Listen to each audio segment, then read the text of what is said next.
मित्रांनो, तुम्ही ऐकलं असेल पैसाच पैशाला खेचतो किंवा पॅसिव्ह इन्कम म्हणजे काही न करता आपले पैसे वाढवायचे आहे. तर त्याच प्रकारे पोस्ट ऑफिसची एक स्कीम आहे ज्यामध्ये फक्त व्याजानेच आपण 4.5 लाख रुपयांपर्यंत कमवू शकतोय.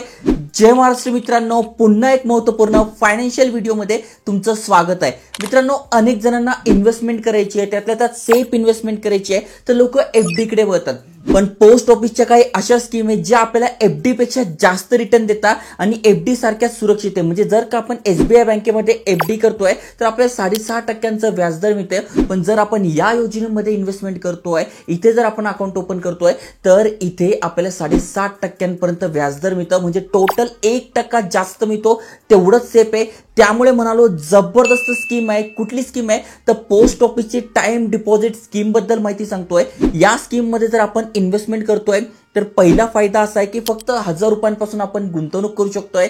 दुसरं म्हणजे आपण जॉईंट अकाउंट सुद्धा ओपन करू शकतोय. 3 अडल्ट तुम्ही असाल तर त्यांचं पण करू शकताय, स्वतःचं पण करू शकताय. त्यानंतर तिसरा फायदा असा आहे की तुम्ही 1 वर्षासाठी करायची तर 1 वर्ष, 2 वर्ष, 3 वर्ष, 4 वर्ष, 5 वर्ष, जेवढ्या वर्षांसाठी करायची तेवढ्या वर्षांसाठी करू शकताय.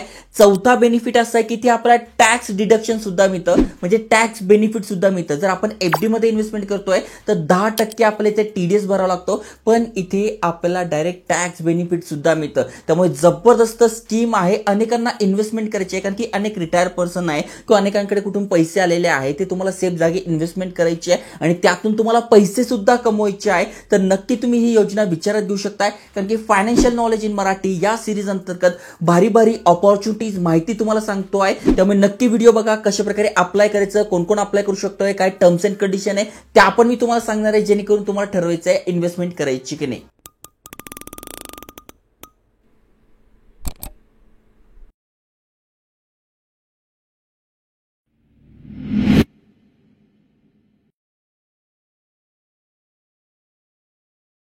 तर मित्रांनो, department of post, ministry of communication and government of India यांच्यातर्फे भरपूर साऱ्या स्कीम्स आहे. याची माहिती ऑलरेडी तुम्हाला देतो आहे. पण आज ज्या स्कीम बद्दल माहिती सांगणार आहे ती आहे national saving time deposit account, ज्याला post office time deposit saving scheme सुद्धा म्हणतात.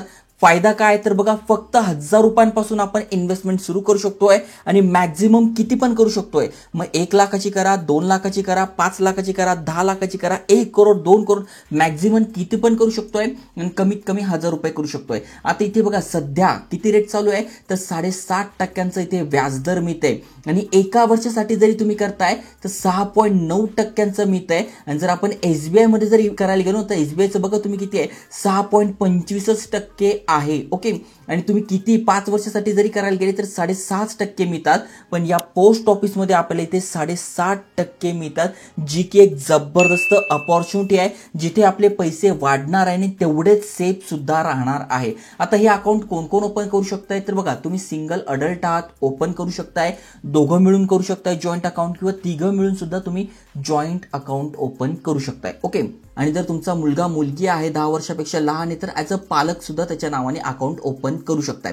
आता किती वर्षासाठी करू शकतोय, जसं मी तुम्हाला सांगितलं 1 वर्षासाठी करा, 2 वर्षासाठी करा, 3 वर्षासाठी करा, 5 वर्षासाठी करा, तुमच्यावर आहे. पण इथे बघा, जर आपण 5 वर्षासाठी करतोय तर आपल्याला व्याजदर जबरदस्त मिळतं. त्यामुळे माझं सजेशन असेल, जर का तुम्हाला या स्कीम मध्ये इन्व्हेस्टमेंट करायची आहे तर ऍटलिस्ट 5 वर्षासाठी करा, कारण की तुम्ही जर करताय तर इथे पण तुम्हाला मिळणारच आहे. इथे पण एफडी पेक्षा चांगलं व्याजदर आहे, तेवढेच पैसे सेफ राहणार आहे. पण 5 वर्षासाठी करतोय तर 1% जास्त मिळतोय आणि 1% सुद्धा खूप मोठी गोष्ट आहे. ओके, आता याचे काही बेनिफिट आपण बघायला गेले तर जसं मी तुम्हाला सांगितलं, जेव्हा आपण ही स्कीम चालू करतो तेव्हा जे व्याजदर असतात तेच आपल्याला लागू होतात. आता किती 7.5% तर तोच आपल्याला लागू होणार आहे.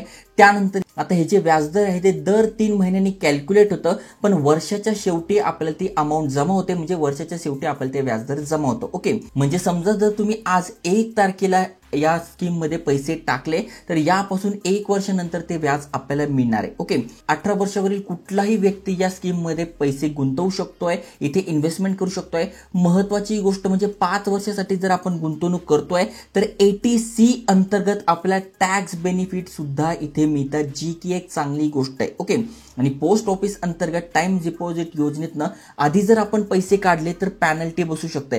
त्यामुळे तुम्हाला बघून घ्यायचं की मी किती वर्षासाठी करू शकतोय. 1 वर्षासाठी करतोय तर 1 वर्षासाठीच करा. तुम्हाला माहिती पुढे जाऊन समजा मुलाचं लग्न आहे किंवा काही कॉलेजसाठी ऍडमिशन घ्यावं लागणार आहे, मग तुम्ही 1 वर्षासाठी धरून चला.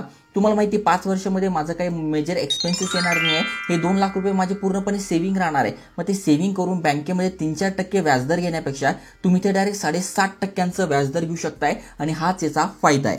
आता मी तुम्हाला याचं सोपं कॅल्क्युलेशन दाखवतो. 4.5 लाख रुपये कशा प्रकारे व्याजदर मिळतं. जसं की बघा, तुम्ही 10 लाख रुपयांची इथे इन्व्हेस्टमेंट करताय, 7.5% आपल्याला व्याजदर मिळतंय. 5 वर्षासाठी आपण धरून चालतोय, म्हणजे आपण 10 लाख रुपये इन्व्हेस्टमेंट केले तर आपल्याला किती मिळाले? 4.5 लाख रुपये फक्त व्याजदर मिळालं. म्हणजे हे 10 लाख रुपये जे की आपण बँकेमध्ये ठेवलेले होते किंवा अनेक जण रिटायरमेंट वगैरे होतात ते बँकेमध्ये पैसे ठेवतात, त्याऐवजी जर या स्कीममध्ये टाकले असते तर त्याचे आपल्याला डायरेक्ट निम्म्यापर्यंत पैसे मिळत आहे. म्हणजे 10 लाखाचे डायरेक्ट 14.5 लाख रुपये होणार आहे. आता अनेक जण म्हणतील यार आमच्याकडे 10 लाख रुपये नाही. तुमच्याकडे 5 लाख रुपये जरी असेल तर 5 लाख जरी तुम्ही इन्व्हेस्टमेंट करताय तर 5 लाखाचे 7,24,000 होणार आहे, जी की एक चांगली गोष्ट आहे. आणि जसे जसे तुम्ही इयर्स करणार त्यानुसार सुद्धा तुम्ही बघू शकता 3 वर्षासाठी केल्यावर किती होणार, 2 वर्षासाठी केल्यावर किती होणार, 5 वर्षासाठी केल्यावर किती होणार. त्यामुळे हे तुम्हाला कॅल्क्युलेशन इझिली आहे. त्यामुळे तुम्ही जर 10 लाख रुपये 7.5% 5 वर्षासाठी इन्व्हेस्टमेंट करताय तर इथे 4.5 लाख रुपये फक्त व्याजाने आपण कमवू शकतोय. म्हणजे वर्षाला आपण जर बघायला गेलं, कारण की 5 वर्षासाठी करतोय, 4.5 लाख रुपये आपल्याला इथे मिळत आहे. म्हणजे वर्षाकाठी जवळपास 80,000 रुपये नुसतं आपल्याला व्याज मिळत आहे, जी की एक चांगली गोष्ट आहे. ओके, हे वर्षाच्या शेवटी पैसे जमा होतात, पण तरी बघायला गेलं तरी एक चांगली इन्व्हेस्टमेंट स्कीम आहे. ओके, आता जर काही इथे आपल्याला अकाउंट ओपन करायचंय तर कुठले कुठले डॉक्युमेंट लागतात, अगदी मराठीमध्ये सोप्या भाषेत समजून सांगतो. तुम्हाला एक पोस्ट ऑफिसमध्ये जायचं आहे, पोस्ट ऑफिस टाइम डिपॉझिट योजनेचा तुम्हाला फॉर्म भरून घ्यायचा आहे, अर्ज भरून घ्यायचा आहे. मग पासपोर्ट साईज फोटो तुम्हाला लागणार आहे, ओळखीचा पुरावा, पॅन कार्ड, आधार कार्ड, मतदान ओळखपत्र म्हणजे एक ID प्रूफ तुम्हाला लागणार आहे. त्यानंतर तुमचं ऍड्रेस प्रूफ लागणार आहे. मग लाईट बिल तुमच्या नावावर असेल तर लाईट बिल किंवा पॅन कार्ड, रेशन कार्ड जे तुमच्याकडे आहे ते तुम्ही देऊ शकताय. त्यानंतर उत्पन्नाचा पुरावा, ओके, मागील 3 महिन्याच्या पगाराची स्लिप किंवा तुमचं जे बँक अकाउंट आहे त्याचं 6 महिन्याचं तुम्हाला इथे स्टेटमेंट लागणार आहे, जे की इझिली प्रत्येकाकडे असतं. आता बघा, ही स्कीम जेवढी चांगली आहे तर प्रत्येक स्कीम मध्ये काही ना काही टर्म्स अँड कंडिशन असतात. त्यामुळे त्या भारी भारी गोष्टीच तुम्हाला सांगणार नाही आहे. याच्यामध्ये काही टर्म्स अँड कंडिशन आहेत त्या पण समजून घ्या. ओके, जसं की बघा, पोस्ट ऑफिस टाइम डिपॉझिट योजनेअंतर्गत पैसे गुंतवल्यास 6 महिन्यापूर्वी हे अकाउंट बंद करता येणार नाही. म्हणजे जर का तुम्ही इथे इन्व्हेस्टमेंट केली 10 लाखाची, 1 लाखाची, 2 लाखाची, तर 6 महिन्याआधी तुम्हाला ते अकाउंट बंद करता येणार नाही. हे तुम्हाला लक्षात घ्यायचं आहे. त्यानंतर दुसरी गोष्ट म्हणजे 6 महिने ते 1 वर्ष दरम्यान जर तुम्ही अकाउंट बंद केलं, समजा तुम्ही 3 वर्षासाठी 5 वर्षासाठी गुंतवणूक करताय, तर तुम्ही त्याच्या आधी हे बंद करताय तर तुम्हाला ते सेव्हिंग अकाउंटवर जे व्याजदर मिळणार आहे त्याच हिशोबाने रिफंड मिळेल. असं पण अनेक जण FDच करतात. त्यामुळे जर तुम्ही आधी जरी पैसे हे घेताय तरी तुम्हाला इथे जास्त नुकसान होत नाहीये. सेव्हिंग प्रमाणेच तुम्हाला इथे व्याजदर लागणार आहे, जी की एक चांगली गोष्ट आहे. त्यानंतर सध्याचा व्याजदर गृहीत धरल्यास 2, 3 किंवा 5 वर्ष जर तुम्ही इन्व्हेस्टमेंट करायला जाताय आणि त्याआधी एकाच वर्षात तुम्ही अकाउंट बंद करताय, जसं मी तुम्हाला सांगितलं अनेकांना गरज पडते पैशाची, 1 वर्षातच तुम्ही अकाउंट बंद करताय तर 2% व्याजदर कपात केली जाईल. ही एक टर्म्स अँड कंडिशन आहे. त्यामुळे ह्या 2-3 गोष्टी तुम्हाला लक्षात घ्यायच्या आहे. म्हणून मी तुम्हाला म्हणलो, जेव्हा पण तुम्ही इन्व्हेस्टमेंट करणार असाल तेव्हा बघून घ्या 5 वर्षात मला पुढे काही नीड नाही आहे ना, मग 5 वर्षाची इझिली करून टाका. तुम्हाला वाटतं की या 2 वर्षानंतर तर मला इथे पैसे लागणार आहे, इथे पैसे लागणार आहे, मग तेवढ्याच वेळासाठी करा, जेणेकरून तुम्हाला पुढे जाऊन हे पैसे लवकर काढावे लागले तर हे जे आपल्याला नुकसान होतं 1-2% ते होणार नाही. ओके, बाकी बघायला गेलं तर जबरदस्त अपॉर्च्युनिटी आहे.